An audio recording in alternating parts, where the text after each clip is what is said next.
Hi everyone, it's the Comic Fan Man here coming at you with another video. And in today's video, we're going to take a look at Star Wars Jaxxon.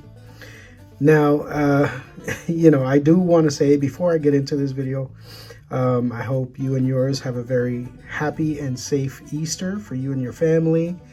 And I'm kind of doing this sort of as a pseudo Easter episode.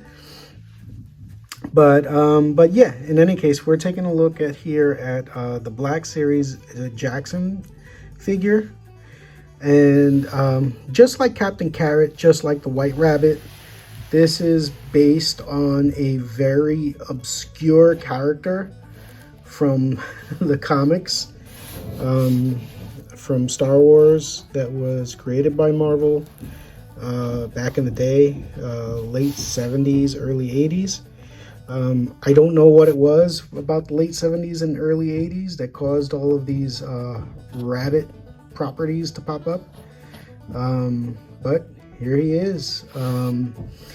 And he's a green rabbit, so obviously there's a comparison between him and Bucky O'Hare from the late 80s, early 90s, because he is a green rabbit, just like Bucky O'Hare. And he does have a red suit, just like Bucky O'Hare, with yellow highlights, just like Bucky O'Hare. But he is not Bucky O'Hare. In fact, he came out much earlier than Bucky O'Hare. And the figure is very posable. I really like all the articulation points that they gave him. And some of his parts are reuses. Obviously, this is the like Luke Skywalker X-Wing pilot outfit with his it looks like his Tatooine boots. And he's got like Han Solo blasters. He's got Han Solo blasters right there. Pretty cool. He's dual wielding. Now, this hand, his right hand, is the only one that came with a trigger finger. This one, the left hand, I actually had to very slowly and carefully cut the finger so that I can turn it into a trigger finger.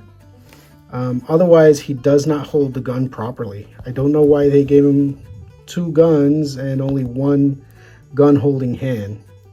But he also has two holsters right here that holds the guns nicely. This is a very, very nice looking figure. I really, really enjoy this. And as you can see in his face, he does also kind of have, he's not just like a flat green. He's got a lot of nice wash on him. Some earthy tone wash on his face. Really cool.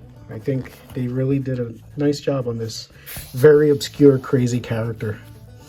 But as you all know, I am mostly a sword and sorcery collector.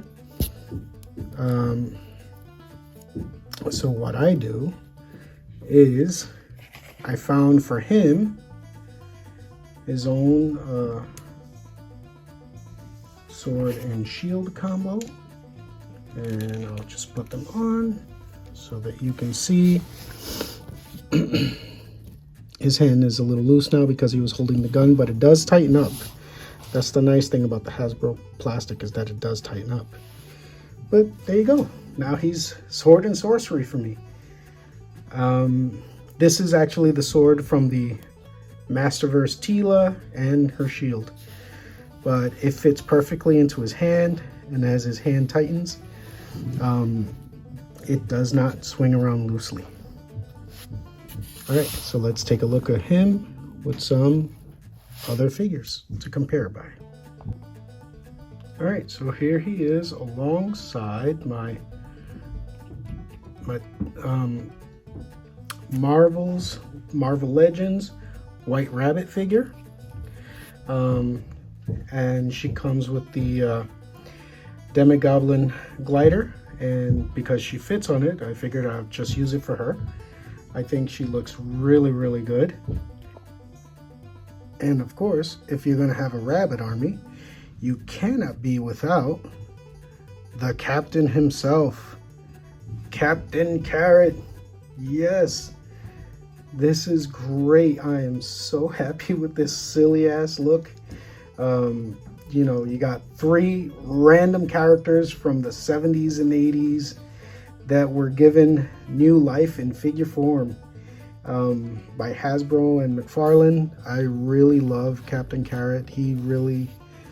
This figure still, like, he's definitely going to be in my top 10 for this year because just his design, his look, his bulkiness. This is like, for me, this is the perfect superhero body, and they gave it to such a goofy character, and it's really, really good. And you know, I think they fit really well together. But I do also have one more rabbit to add to this Easter festivities. Let's move him over, and let's bring out the vintage Usagi Yojimbo from Playmates. Yes, I found a vintage Usagi Yojimbo from Playmates Toys. This is really cool. I'm using another sword from Teela version 1 because it does kind of look like a samurai sword, and it fits in his hand perfectly. So yeah, here we are with my little rabbit army just in time for Easter. So I hope you enjoy this silly kind of episodes where I find, like, you know, really, really random figures. And, you know, this year kicked it off with this guy. And, you know, I found a few more rabbit themed figures that I thought were really cool, and they'll sit nicely together. So if you enjoy this silliness, if you enjoy these kind of look at obscure figures, and again, my theme mostly is sword and sorcery, which is why I have them all with melee weapons. You know, if you enjoy this kind of stuff, please give me a like and subscribe if you think that I've earned it, and look forward to whatever silliness we have coming up next. Thank you and have a great day. Bye-bye now.